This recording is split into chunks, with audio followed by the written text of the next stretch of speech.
welcome back to our Expeditionary Learning series. We're on part 2 today. We're going to talk about the 4 T's of Expeditionary Learning's curricular design. Please remember to have your handouts downloaded and ready to access because we will be using them in this session. Additionally, remember to have your notebook handy or a place to write and jot down your ideas, thoughts, questions, and responses when we pause.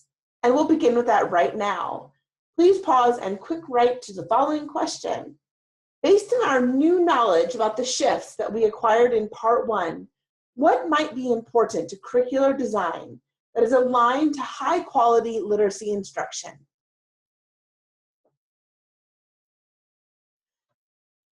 Thank you for reflecting on this idea, and I want you to keep it in mind as we tackle the following objective.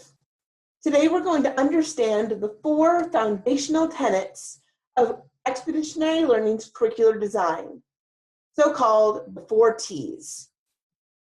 But first, let's take a moment and just think about what Expeditionary Learning curriculum actually is. So in 2012, Expeditionary Learning, which has run schools for more than 20 years, began working with teachers to create a common core aligned, open source ELA curriculum for national access and use. The design was driven by the 3 shifts for literacy, as well as the intent of using student curiosity to engage them in meaningful content that will give them access to college and career. Compelling topics were chosen that would drive student learning. Texts were chosen to build stamina, ability to access primary documents, and give them lots of practice with complexity. Tasks were written to align strongly with multiple standards for the grade and be spiraled throughout the units and modules, as well as engage students in an integration of the reading, writing, speaking and listening, and language strands of the standards. Remember that we spoke in part 1 about not wanting to teach skills and strategies in isolation. This integration is very important. Finally, daily targets ensure step-by-step progression, consistent standards alignment, and they draw a path for teachers and students that they can follow together throughout the unit. This curriculum was designed by teachers, and it is comprehensive, including lesson plans, student-facing materials, assessments, resources, and more. So let's take a closer look at the 4T design, and then we'll dive into each one individually. The process of Expeditionary Learning's curricular design follows a strategic path. It collects first the texts, the topic, and the targets, the standards that we want to talk about together. These are determined at a very high level, even before the modules were fully developed. Now, this is important. Selection of texts being paramount. The idea of topics that are engaging and rich and important for students to tackle. And the idea of addressing multiple targets and helping students follow a path through those targets towards success of the standards and a deep understanding of the topic and text. Only after these 3 were put in place were tasks considered. Tasks including the final and mid-unit and module assessments, as well as daily text-dependent questions. These were created following the principles of backwards design, thinking about where we wanted students to be at the end of a unit and how we could make sure day by day that they are supported with targets and practice so that they meet those goals by the end. Expeditionary Learning was designed with these curricular structures to motivate students to read and write with evidence. They are steeped in rich textual knowledge and that are topic-based. Topics address the content standards. They rely on real-world informational text, primary documents such as graphs, articles, newspapers, images, historical documents that are relevant to students' lives today. They contain original research with primary source documents and data, We want students actually engaging in authentic text. The units are problem or project based. They incorporate field work, gathering of evidence, analyzing evidence, research, and often a written or oral presentation of solutions. This provides an integration of the reading, writing, speaking, and listening and language standards. It also gives students the opportunity often to collaborate with each other around what they are learning. By posing a problem or having students work on a project, they are deeply engaged in their learning in order to be successful with that work. The curriculum builds background knowledge through whole group close reading of shared text and independent reading of additional text that represent diverse perspectives. We want students to be able to engage in a wide range and volume of reading, as well as doing whole group close examination of a text together. These combinations help students build that background knowledge and get repeated access and exposure to vocabulary in different nuanced ways in order to cement that learning. More importantly, we know through research that literacy requires both independent reading as well as more teacher-led shared reading of complex text with discussion and writing. Finally, the assessments and assignments require students to support their thinking with evidence. In part one, we discussed this at length. Students need to be able to access what they've learned and speak and argue eloquently in an evidence-based way. The expeditionary learning assignments daily, as well as the assessments, require students to do just that. So let's take a look at the first T, topic. A compelling topic that brings content to life. Now, this excerpt actually was pulled from the documents that teachers used in the design of expeditionary learning back in 2012. It actually explains to the authors of the curriculum what topic is. Topic gives cohesiveness to the unit of study. It's the what students are learning about, often connected to specific content knowledge. Although students may be able to meet the standards without an engaging topic, a compelling, relevant topic helps students to develop their skills more deeply as readers and writers as they engage with increasingly complex text. The best topics teach the standards through real-world issues, original research, primary source documents, and the opportunity to engage with the community. Topics that lend themselves to the creation of authentic tasks and products. I'd like you to pause for just a moment and think about the connections here between this idea of important, compelling topic and the shifts. Please jot some notes and we'll come back to debrief.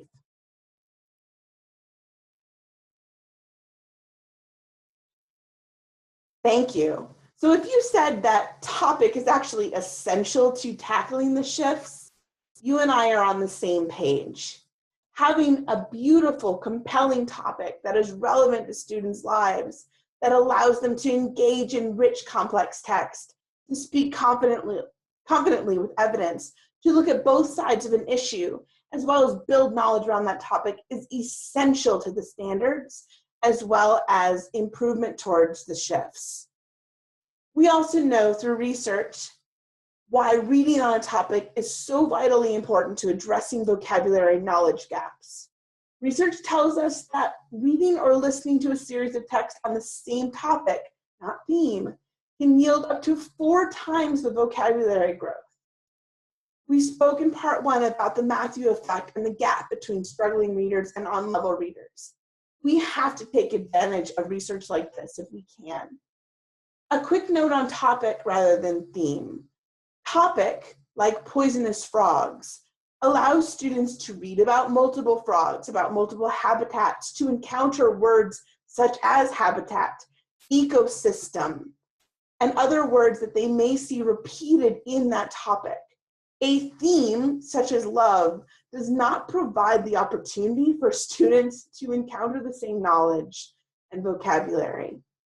A unit based on love could have poetry, it could have a text like Romeo and Juliet, it could have a myriad of themes around love, but it's not going to provide the same multiple exposures to the knowledge and vocabulary that addressing topics does. For this reason, Expeditionary Learning chose their topics very carefully. Let's take a look at the next T, text. Complex texts that students will read closely and the additional text ensure students experience a volume of reading at their independent reading level, as well as we spoke before, some close reading with the teacher-led discussion. The text is the primary vehicle through which topic is taught. Carefully selected texts at the text complexity band for a given grade level gives students access to the topic and content targets through close and careful reading. Attention to text selection also ensures that students can practice specific literacy standards, that they have deep access to this topic and learning going forward. Choose text judiciously to ensure it is worthy in terms of the knowledge it will help students build around the world and opportunities it presents for students to master specific literacy standards. Less is more. Now remember, this came from documents that trained EL authors to actually write the unit. So think about what's here. Teachers are called upon to attend to text selection very carefully to make sure that it is appropriately complex to the grade band, that it requires students to dig in with evidence, and that less is more. We'd rather students digging into beautiful complex text excerpts rather than trying to grapple with an entire text. We want to really zero in on the knowledge that we want students to build through that text and give them the opportunity to do so. We also know that determining text complexity can be extraordinarily time-consuming and a pretty difficult process. The good news for you is that this has already been done within Expeditionary Learning. You can focus on how to teach, not what to teach. Now, the Common Core requires that text complexity be attended to not in a single way as we used to, just quantitative like L.I.F.T.ed, but both attending to quantitative and qualitative evaluation and reader and task. In part one, we spoke a little bit about the features of text complexity, which can be grouped into these 4 buckets of knowledge, language demands, purpose, and structure.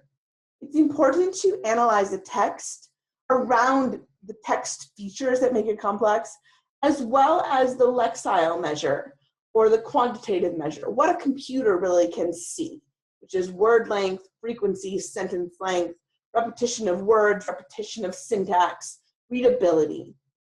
So Expeditionary Learning experts assessed all of the texts that are included in this curriculum, both for quantitative and qualitative value, and then also considered the experience of readers. They considered motivation around those topics and texts, the knowledge base students would need, as well as task difficulty. Let's take a look at the third T, target, where we want students to go. The learning targets are derived from literacy and content standards that students are expected to meet year by year. The learning targets name what students need to know and be able to do. They're derived from the standards and informed by analysis of the assessment of the standards. Some say the standard is not the standard. The assessment of the standard is the standard. Learning targets are contextualized to the topic. They prepare students for and guide the task and ensure proper, deep analysis of the text. Pay particular attention to what types of text students will need to read in order to master specific standards and targets. I love this quote. The standard is not the standard. The assessment of the standard is the standard. Making sure that students can meet the bar of the standard through an authentic, meaningful assessment is an essential piece of expeditionary learning. Learning targets address the topic directly. They build in complexity across the unit. They give teachers daily data around what students picked up and what they might need to still support students with. and they build towards the big tasks at the end. So we're going to take a look at some students actually unpacking a target, which is recommended in the lessons that you do. I want you to think about 2 questions as we watch this video. The first, how do the teacher and students engage with these learning targets? And how will an emphasis on learning targets help you deliver excellent literacy instruction? So take a moment, jot down these questions, and prepare to debrief.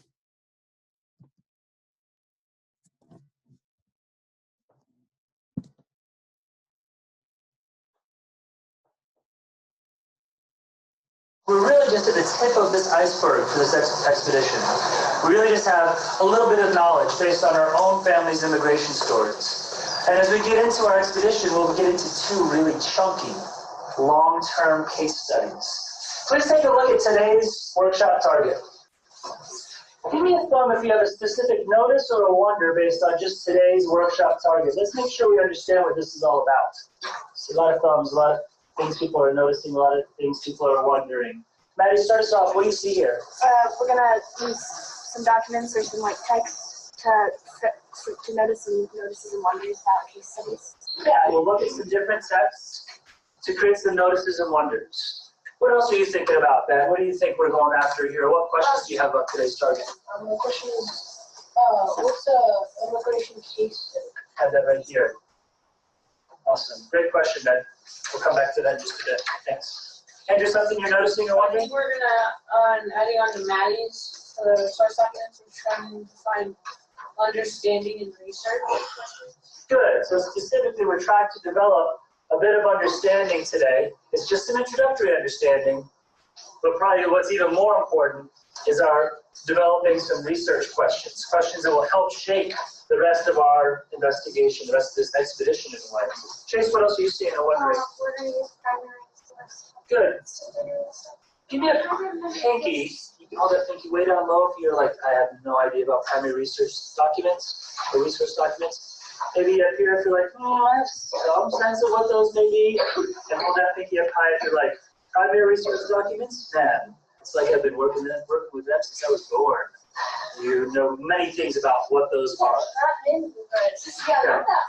So I see a real mix within the crew. I'm going to ask you just to take about 10 seconds and as a table group now, share your understanding. What do we mean by primary resource documents? Secondary resource would be like someone wrote something, or primary than a letter written by someone.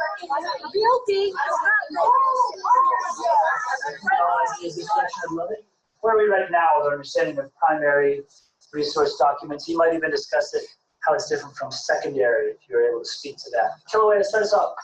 Not like the primary document stuff was like the real stuff, I guess, like real information, like the, Can you say a little bit more about what you mean by real? like things that have been like done, copied and stuff. So you can sort of say primary are real. Okay. Great. See, has something else to add? Okay, so the primary came from that specific person, and like secondary came from somebody else who it was actually there to experience it or something. It was just like they know about it. Oh, yeah, so that's what usually secondary means. Okay. If I went for a run this morning, I'm jogging, and I see someone on my run, and they're just singing these beautiful songs, right? And I write a newspaper article about it.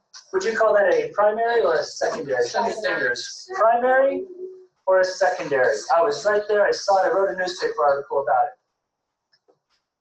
Some mixed emotions. Okay, great. Let me ask you this question. If I was right there, I saw that person singing these beautiful songs and I was on my run, and then I told Devin about it. And then Devin wrote a letter to someone about it. Is Devin's letter primary or secondary compared to what I was able to say about it? I'm seeing almost unanimous now that Devin is that secondary source. Sienna's getting us right on track, and I think Kilauea is as well. I'm going to ask you just to make a quick note in your expedition journals about this, because we'll come back to this information later. Maybe make a little T-chart, primary, secondary. Both Kilauea and Sienna are right. Primary are, in a way, almost more real. We'll say more about that in a second. Today, we're going to look at some primary source documents. And in fact, many of them are around you right now in the room. Give me a thumb if you can describe what kinds of primary source documents we're going to look at today. Audrey, what kind of primary source documents are we going to look at? We're going to look at photographs, most of them pictures. Or I should say we're looking at pictures, most of them photographs, but not all of them photographs. And as we look at these pictures and photographs, we're going to try to, just like the target says, develop some introductory understanding and some introductory research questions. I'd like to give you one quick example. We'll try one together, and I'm going to set you loose on a bit of a gallery walk to check out these things.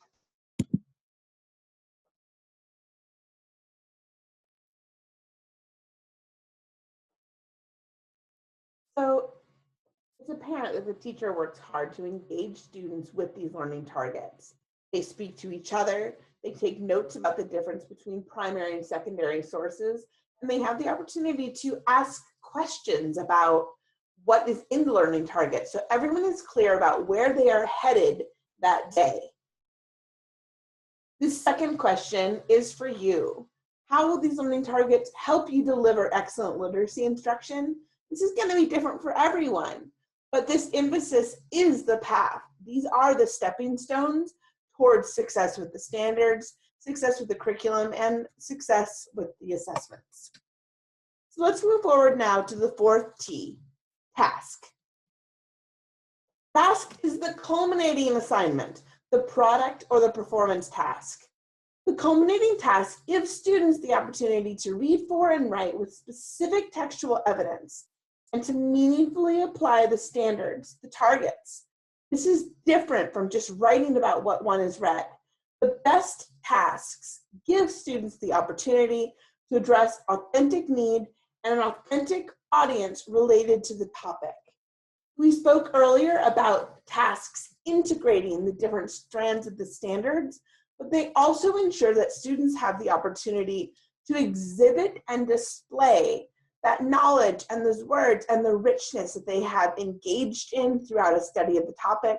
They give the opportunity to show off what they have acquired. And you're going to take a look at a task right now.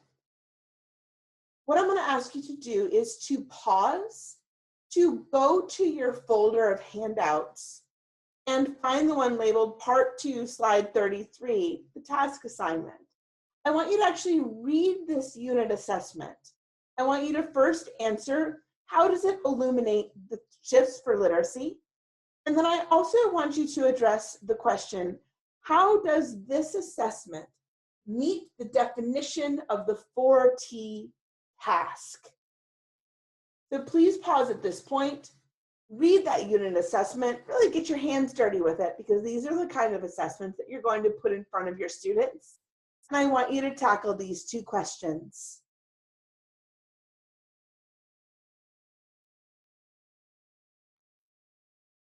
Thank you for doing that hard work. What I want to point out is that I'm sure you found the shifts are all over the place. The access to complex text that students have had to address throughout the unit are illuminated in this assignment. They have to really work on those complex texts and understand them in order to do this evidence-based work around shift 2. And as I said earlier, it gives them the opportunity to display their knowledge. It also gives them the chance to write as well as really tackle the standards and targets that have been outlined from the beginning of the unit. It's really important to note that these tasks are the window into what students have learned and therefore must be addressed. They are the way that students get to really cementing the knowledge and the work that they have done throughout a unit. While they can be time consuming, they are very, very powerful tools. So we included an optional video that goes over the 4 T's in depth. You also get a chance to actually see some of the authors of expeditionary learning, think through and talk about their process. Check it out if you'd like to. But for now, you're about to click over to the discussion board and answer the following questions. How do the 4 T's support the shifts? How do they support strong literacy instruction? And what questions do you have at this point? Knowing that we have other sessions to dig into expeditionary learning more deeply, it's important to just pause at this point and think about what questions you might have. Thank you so much again for your attention. I can't wait to speak to you in part 3.